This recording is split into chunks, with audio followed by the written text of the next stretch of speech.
Bienvenidos y bienvenidas a Funko Pop y Velas Variadas Bazán. Ya sabéis, suscribiros si queréis verlo. Si queréis verlo, lo que hay, no tengo cuidado, queda por aquí, aquí, lo que veis aquí, aquí detrás, ¿vale? Si lo queréis ver, suscribiros.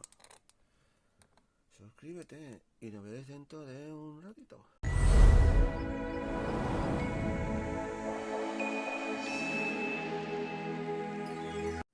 Bueno, gente, sin más dilación, voy a enseñaros lo que había. Vale, dejaré esto por aquí y la bolsita. Ya conocéis la bolsita, ¿no?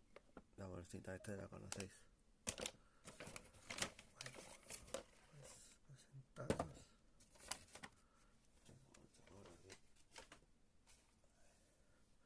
Ya presentaros a Superman. Un Superman muy diferente, ¿eh? Qué chulo. Y si sabéis lo que pone aquí, dejadmelo en los comentarios, ¿eh? Aquí, esto. ¿Vale? Traducírmelo, ¿vale? Gracias. ¿Vale? Aquí, ahí viene, Funko Pop, de la fecha. Está bien. ¿Vale? ¿Todo bien? Superman. Vale, está bien. Vale, vamos a sacarlo. Pues, caja. Ahí va. Ahí.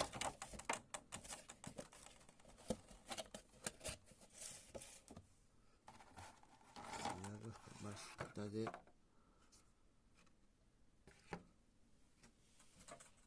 El Superman. Pues de armadura de samurai. Está chula, ¿eh? Bueno, gente, ya veis. Dejaros por aquí.